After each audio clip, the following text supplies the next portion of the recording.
Hey folks, Brett here. Contrary to the popular belief of non-Linux users, there's a ton of good software made for it, no matter which Linux distro you use. Coming up, I'll show you 10 free programs for Linux that are actually great. Let's get started.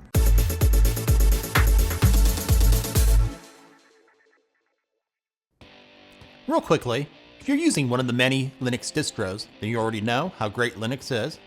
I'm currently running Cashy OS on one of my PCs and loving it. If you're able to make the switch to Linux, others I've used that I recommend that are beginner friendly include Pop! OS. It's developed by System76, a manufacturer of desktops, laptops, and servers for Linux users.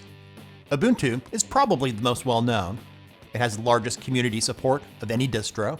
We did a beginner's guide for it a while back.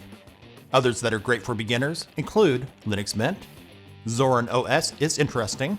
It lets you change the desktop layout to something that looks similar to Windows or Mac OS. And the last of the beginner-friendly Linux distros is Elementary OS. Of course there are many others, but these should give you a good start if you plan to switch. I wanted to mention this briefly. Wine, which is an acronym for Wine is Not an Emulator, is a free and open source program that acts as a compatibility layer to run Windows programs not available for Linux to run on Linux. It's not perfect, but will get the job done if you require Windows programs on your PC. Perhaps I'll mention other browsers in future Linux videos, but for now, let's go with an oldie but goodie, Firefox.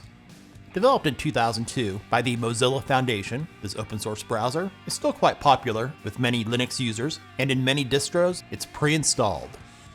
In its add-on store, you'll find tons of extensions to enhance your browsing experience, along with themes that change how it looks. It's also excellent for syncing your data between your desktop and mobile devices. In addition to its excellent screenshot tool built in, it has a very useful bookmarks manager that opens on the left side. Other browsers to consider based on Firefox's source code include LibreWolf, the Zen browser, and another one that's been around a while, WaterFox. LibreOffice, released in 2011, is an office suite that makes for a great alternative to Microsoft Office. Their Microsoft Word and Excel alternatives have improved quite a bit over the years when opening and converting those file formats. Included with LibreOffice is Writer, which has many of the same features as Microsoft Word. Calc is similar to Excel. Impress can be used instead of PowerPoint. Draw is a vector graphics editor. And Math can be used to create and edit mathematical formulas. With all the security breaches over the past few years, with passwords being compromised, having a password manager is a must-have. Bitwarden is what I use. It's free for personal use to easily keep your passwords and sensitive information private. It's open source, and your passwords are fully encrypted and stored on the Bitwarden servers. No one on the Bitwarden team has access to see or read your real data. And their cloud syncing feature makes it easy to access your passwords on just about any device at any time. You may have heard a while back, LastPass, one of its competitors, made a big change. Its free plan now only allows access to one device type. Bitwarden, on the other hand, still allows unlimited passwords on unlimited devices for free. Kdenlive is a free and open source video editor that, unlike most software in this video, was at one time only available for Linux. It's very user-friendly and easier to use than other video editors like DaVinci Resolve. It includes a ton of features. It supports multi-track editing and supports just about any audio or video format. It also includes effects and transitions that can help to improve the quality of your projects. The user interface is very similar to another program I've shown in other videos called Shotcut. Kdenlive is actually based on the same MLT framework as that program, and the user interface is customizable. If you ever need help using it, they do have a user manual and tutorials on their site. While at one time Kdenlive was only available for Linux, it's now available for Windows and Mac OS as well. The free and open source VLC Media Player has been around since 2001 and is one of many great media players available for Linux. And on a few of the Linux distros, it comes pre-installed. What's great about it is that it will play any audio or video file that you throw at it without the need to install codec packs.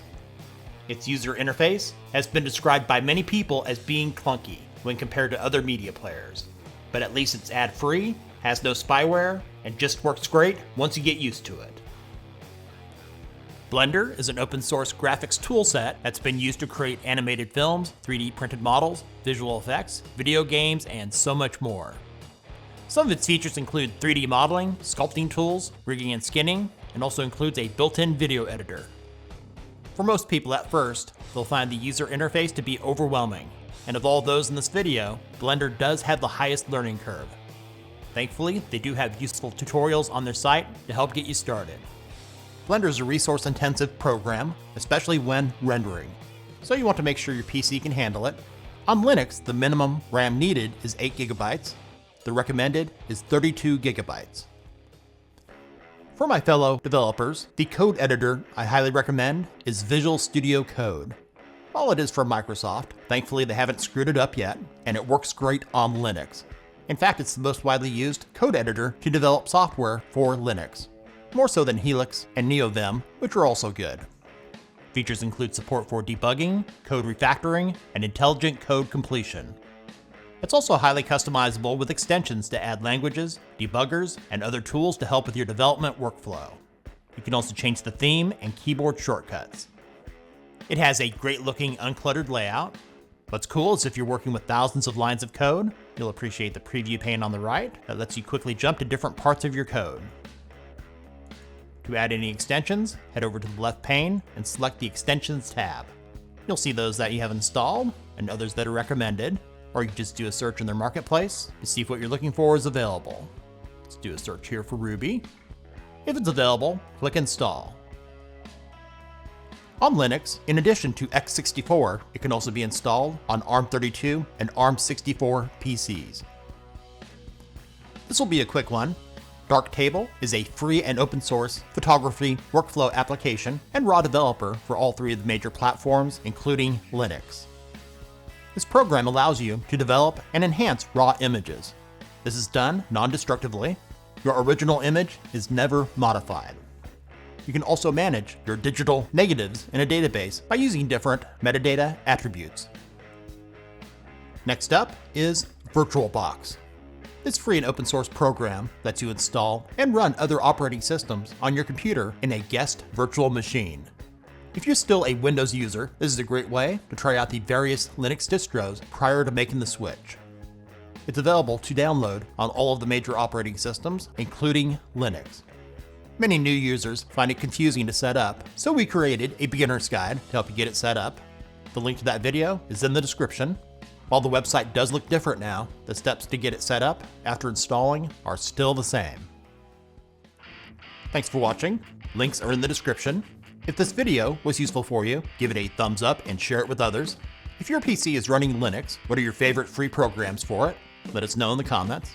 And if you're new to our channel, subscribe and make sure to hit that bell to not miss out on our latest tech videos right here on Brett in Tech.